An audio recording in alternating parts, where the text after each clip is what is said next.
para o nosso canal do YouTube, do Beabá do Neurodesenvolvimento, que é um dos patrocinadores do Comarec, e está lançando aqui hoje a nossa plataforma de curso. Então, muito obrigada. Gostaria que você se apresentasse, contasse um pouquinho das suas formações, que eu estou aqui babando nessa possibilidade de informações que vêm de várias fontes, né, e explicar um pouquinho do seu trabalho. Ok. Eu sou Márcio Martins, sou professor e sou neuropsicólogo, tenho formação em psicologia, educação física e filosofia. E hoje no congresso a gente veio discutir o cérebro do superdotado, ou neurociência e superdotação. Sou professor do Instituto Federal, mas também sou consultor de famílias neurodivergentes, empresas e pessoas neurodivergentes. Com uma certa atenção, com uma certa ênfase no superdotado, alta habilidade, superdotação. A gente percebe que agora, nos últimos tempos, tem vindo mais informações a respeito da superdotação e das altas habilidades. E ela pode tanto ter comorbidades ou não. Então, explica um pouquinho qual que é a diferença, primeiro, da superdotação, das altas habilidades, se ela está comórbida a outras patologias, outros transtornos do neurodesenvolvimento ou de forma isolada, né, para que as pessoas entendam um pouquinho mais sobre isso. Perfeito. Quando a gente fala de altas habilidades de superdotação, a gente está tratando de um contexto onde qualquer pessoa de qualquer idade com uma habilidade acima da média, com um comprometimento de uma tarefa acima da média e com possibilidades de criação dentro daquela tarefa que apresenta, às vezes, de forma lúdica na criança, que apresenta no adolescente de forma criativa, ou que apresenta no adulto de forma de lazer com um grau de evidência, um grau de eficiência. Então, quando a gente está falando de pessoas superdotadas ou pessoas auto-habilidosas, a gente tem no nosso entorno aí um número substancial. Só, às vezes, o que ocorre é que não há identificação, certo? Se não há identificação, não há um profissional, um neuropsicólogo, um especialista em superdotação, um especialista em educação especial, para realmente dizer, não, há um indicativo substancial aqui da sua auto-habilidade de superdotação. Então, quando a gente trata esse público, a gente está tratando, às vezes, do nosso contexto familiar, dos amigos, parentes, filhos, filhas, etc. Quando a gente está tratando de uma possibilidade de haver um transtorno do neurodesenvolvimento atrelado, a gente chama de dupla excepcionalidade. Um transtorno do neurodesenvolvimento e a superdotação. Na maioria das vezes, o que há de mais evidência hoje em discussões é a questão do autismo. Então, pode ser superdotado e pode ser autista, pode ser superdotado e pode ser TDAH, pode ser superdotado e pode ter algum outro transtorno vinculado ao neurodesenvolvimento, né? Uma dislexia, um transtorno de aprendizagem, etc. Engraçado, foi claro. Foi claro, e eu acho interessante porque a gente atrela muito a palavra superdotação e altas habilidades à inteligência, né? Perfeito. E você trouxe aqui, inclusive, essa questão de serem habilidades não só em relação a conhecimento. E por último, você falou da dislexia, porque o disléxico, querendo ou não, ele tem uma dificuldade de aprendizagem de leitura, né, por exemplo. Mas, ainda assim, ele pode ter uma superdotação. Explica um pouquinho esse conceito. Esse mito que a gente tem de superdotação está relacionado a boas notas, por exemplo. Perfeito. Seja documentos nacionais vinculados ao Ministério da Educação, seja literatura científica que o Ministério adotou, ou até mesmo literatura científica mais ampliada, internacional, trazem essa situação desse paradoxo. Eu posso ter uma habilidade acima da média de um ou mais componentes. Então, não necessariamente ele vai ser bom em tudo, certo? Há duas estruturas a partir de uma literatura que eu manuseio um pouco mais, que é as teorias do Renzulli, que são os 3 anéis de Renzulli, que são esses 3 habilidades acima da média, criatividade, como eu trouxe, e compromisso com a tarefa. Ele acaba trazendo também, dividindo em 2 grupos, o grupo produtivo-criativo e um grupo vinculado à questão mais cognitiva, de potencial cognitivo acima da média. Então nós temos 2 grupos, então um grupo que vai ter um resultado cognitivo, um resultado intelectivo mais evidente, um potencial de linguagem, um potencial vinculado a cálculo, um potencial acadêmico, escolar, mas nós podemos ter um produtivo criativo da música, da literatura, da dança, que talvez não seja nada bom quando vá para uma área escolar. Sim. Então, assim, vai ser visto os dois? O que podemos dizer de Daiane dos Santos? O que podemos dizer de Pelé? O que podemos dizer de grandes atletas, de grandes músicos, certo? Com habilidades acima da média? Aí talvez você possa questionar, mas todos são? Assim, uma coisa é nós termos possibilidade de capacidades acima da média e treinarmos. Outra coisa é o caso do superdotado, na grande maioria das vezes, já nascerem com algo. É o que a gente fala, às vezes, eu tenho um dom, né? Sim. O Pelé tem um dom, né? O Santos tem um dom, tal tem um dom, mas na verdade já existe uma predisposição, né, para Agora, o desempenho daquilo. O grande pulo do gato seria talvez a questão desse processo de olhar para o acompanhamento. Porque não adianta você ter uma maquinaria que corresponde a um alto potencial e você não gerar um alto potencial, certo? Você não ter resultados. Eu gostei muito certo? do que você falou, que é ter uma máquina super potente, mas você não saber para onde ela vai, né? E muitas vezes a gente percebe isso, uma habilidade muito grande para algo e não consegue canalizar essa habilidade para algo que seja, eu não vou nem falar só produtivo, porque a gente não fala só de produção, mas que desencadeia questões emocionais que você até citou. Eu acho que esclarece um pouquinho mais essas questões que tem aí atrás. Aí eu acho que indo direto também ao ponto, é uma questão de questões existenciais que impactam na sua qualidade de vida, saúde psíquica, saúde mental. Então, uma questão central é essa, como você lida com alto potencial e não se vê com alto potencial. Como você lida com alto potencial e você não tem resultado algum. Então, aí é claro, eu não durmo bem, eu não como bem, está muito atrelado também a esse autocuidado e, é claro, quem possa te orientar, te acompanhar para que você se identifique, né, se regule e você tenha projetos que, de alguma maneira, te façam bem, te façam feliz. E tem um outro lado que você também citou que eu achei muito importante, que às vezes essa pessoa, esse indivíduo, ele é avaliado, é rotulado ali com um coeficiente de inteligência alto, e daí existe toda uma questão, principalmente familiar, né, de gerar uma expectativa muito grande em cima dele, ele fica muito vaidosos em relação a isso, se achando muito por conta disso, e acaba tendo um efeito negativo. Particularmente quando eu lido com famílias que eu acolho como consultor, como orientador, eu não lido com a pessoa, independente da idade, eu lido com a família. Sim. Então, assim, eu atuo com esse contexto. Por quê? Porque esse contexto é importante. O pai tem impacto na criança, a criança tem impacto no adolescente, o adolescente tem impacto na mãe. Então, é um contexto da família que vai impactar em todos. Então, não é um atendimento clínico, não é um atendimento direto, é um atendimento desse contexto.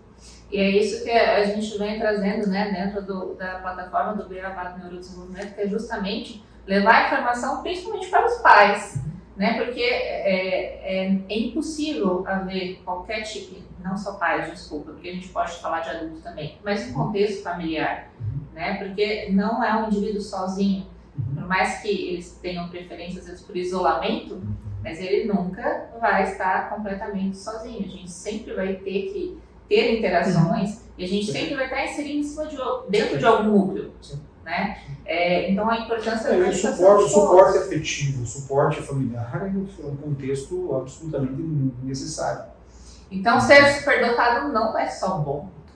Você ter, eu uso o exemplo do meu Fusca, certo? Eu tenho um Fusca 73, certo? Se eu colocar um motor de Porsche nele, que é o apelidinho carinhoso que eu dou a ele, não vai mudar muita coisa, eu continuo tendo um Fusca de 73, mesmo que eu coloque um motor super potente.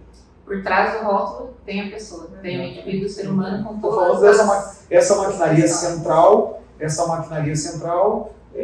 não alteraria muito, né, o que há de visibilidade no comportamento, nas atitudes e tudo mais. Agora, o grande ponto é cuidar da saúde mental, cuidar também de se cuidar de ser feliz, certo?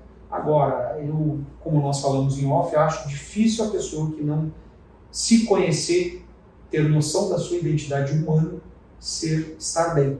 Sim. Então, é preciso se conhecer, né, encarar de frente suas necessidades para que você seja feliz. Entra no que eu falei, não é questão de produzir, né? A produção é uma parte de nós, né? Se a gente tiver altas habilidades, se a gente tiver uma capacidade, um dom, algo, né, que a gente, mesmo que a gente consiga usar, se a gente não conseguir ter uma estrutura, um aporte por trás disso, que é o se conhecer, esse cuidado, autocuidado, ele realmente não vale de nada.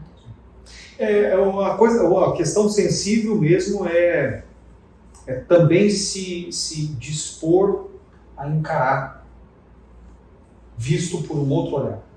Aí é delicado. Você fala assim, eu vou me expor a uma outra pessoa, a um profissional que talvez possa me apontar coisas positivas e coisas talvez não tão positivas. Eu acho que as duas coisas são difíceis, né? A gente parar para olhar para dentro e também aceitar o outro. Perfeito. Porque tem pessoas também que têm uma dificuldade absurda de parar para olhar para o seu interior.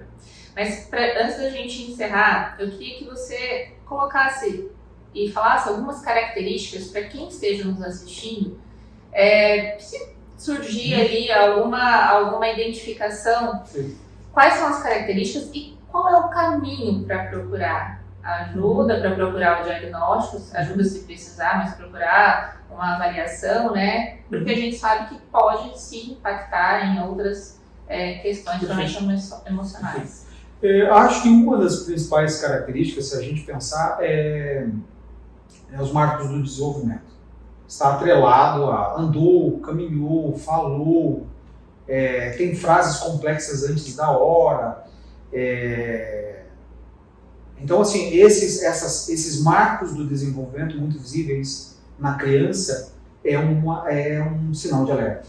Qual que é a idade que se fecha uma avaliação para a superdotação autismo? Tem isso? Não tem isso. Não tem isso porque não é uma questão médica.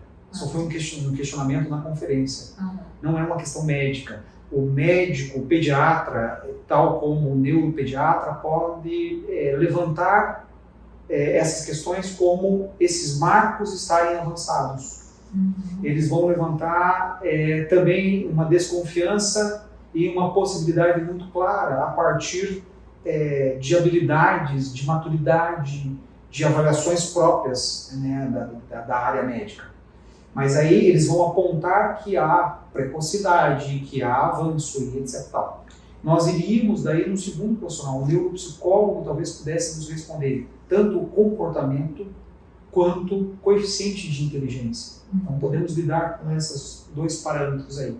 E é claro, talvez também um educador especial e de preferência um educador com uma especialidade em superdotação. Com certeza, né? Porque isso precisa de um estudo bem específico sobre essa questão, que não é uma doença. Sim. E perfeito. Não é considerado. E normalmente vem camuflado, como nós falamos algumas vezes, vem camuflado com essa dupla excepcionalidade ou acaba se escondendo por um comportamento fora do padrão atípico. Por exemplo, o TOD, que está muito em alta, essa discussão de oposição a tudo, por exemplo, fala, ok, ele é super habilidoso, mas ele não aceita. Tem uma rigidez cognitiva muito acentuada. Então, caso a caso, ser analisado e que, de preferência, analisado como especialista em superdotação. E tem uma coisa interessante, né, você falando do TOD, por exemplo, que é o transtorno positivo desafiador, né, que você falou que as pessoas com superdotação, elas podem também utilizar-se dessa habilidade que ela tem, né, e tem um padrão de comportamento muitas vezes mais... eu esqueci a palavra que você falou. Eu lembro Não, você falou assim, o surfista... Desleixado? Desleixado. Não, mas não foi... É igual a gente falou durante o congresso, né, que pode ser usado para o mal, né, Ou não usado, né? Ou não usado. Sim. Você pode muito bem encarar como algo muito normal que não é atípico, não é um cérebro atípico. E aí as evidências da literatura atual eu trago que é atípico. Há uma discussão mundialmente hoje de reconhecimento cientistas, educadores e pesquisadores que trazem que o contexto é neuroatípico, porque o cérebro funciona diferente. Desvio de conduta, isso que eu queria lembrar, né? Desvio de conduta. E há um transtorno específico de desvio de conduta. E aí, é claro, um comportamento atípico, sendo ele positivo, sendo ele X ou Y, certo? Pode maquiar, pode facilmente camuflar. E aí é uma palavra bastante delicada, porque daí camufla. Porque ao invés da gente olhar a pessoa autohabilidade, superdotada, a gente vai ver a pessoa autista, a pessoa TDAH, a pessoa TOD. Sim. Essa condição humana que é a característica mais prevalente e que há uma necessidade maior de atenção. Sim. E aí um potencial acima da média fica a segundo plano. Se ficar a segundo plano. E, por último, eu até cito no livro que eu fui coautora, a relação de ter esse mito de que autistas, em sua maioria, são superdotados, têm altas habilidades, né? Perfeito. Que vem, inclusive, de uma questão, eu falo até da mídia, né? Algumas séries muito famosas sobre autismo, por exemplo, o Jovem Sheldon, The Good Doctors, Advogado Extraordinário, tudo isso traz pessoas dentro do transtorno do espectro autista, mas também com superdotação.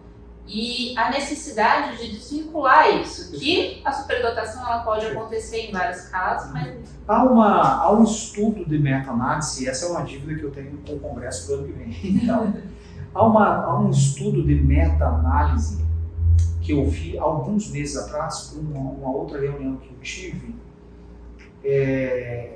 de análise, foi analisado vários estudos da prevalência do autismo, da prevalência da superdotação no autismo.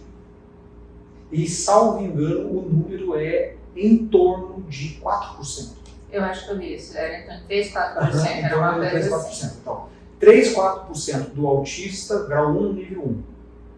E aí a prevalência em níveis de suportes, quanto mais sobe, menos visível fica.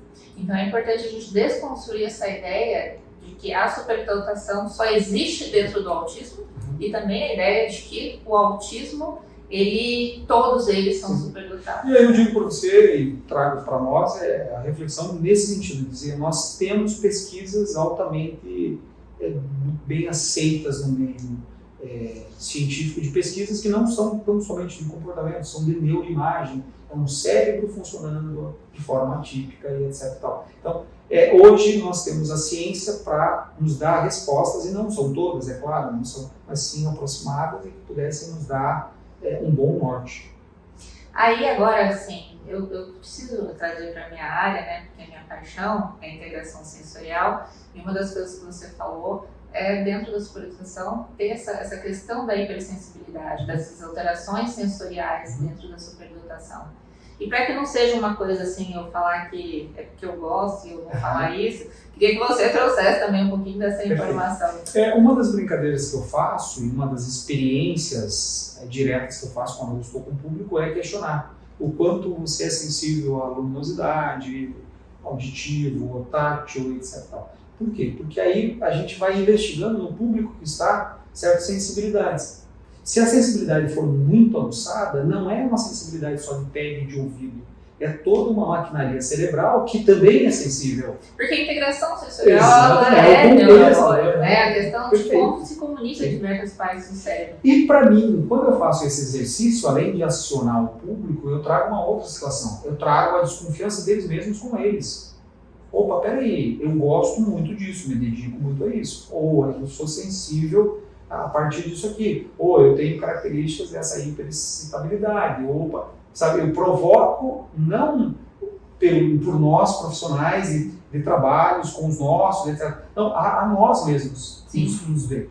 Eu levei algum tempo para encarar a minha identidade em termos desse cuidado comigo mesmo. Né? A partir do momento que você se encara o que é do teu déficit e do teu potencial, a vida flui um pouco mais suave. E é importante a gente também desconstruir essa questão de que alterações sensoriais sempre vão estar atreladas a uma patologia, a um transtorno, né? Porque a gente todos nós temos um perfil sensorial, né? Não é um problema você ter sensibilidade, depende do quanto isso atrapalha a sua rotina, né? Então, a gente separar o autismo 95%, eu não achei ainda 5%, tem transtorno de processamento sensorial, mas dentro da superdotação, sem autismo também tem alterações sensoriais. E existe só alteração sensorial, sem nenhum outro tipo, tem transtorno da disfunção sensorial. Então, é importante a gente também deixar isso, cada uma nas suas caixinhas separadas, que elas não vêm como, podem vir. Agora, eu acho que assim, se posso dizer que a grande sacada é acolhimento. A grande sacada é esse trabalho multiprofissional, a atenção da família, a dedicação da família para tal, certo?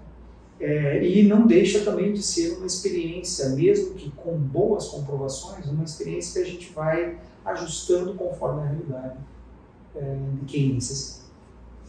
Muito obrigada, Márcio, pelo nosso bate-papo.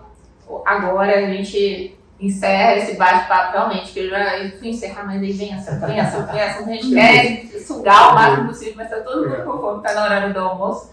Muito obrigada de coração e convido a todos a estarem acompanhando o YouTube do Beabá do Neurodesenvolvimento, que a gente vai estar aqui tanto nessa cobertura com os palestrantes do Comanec, também depois com muitos materiais para levar a informação para o máximo de pessoas possível. Muito bem. Obrigada.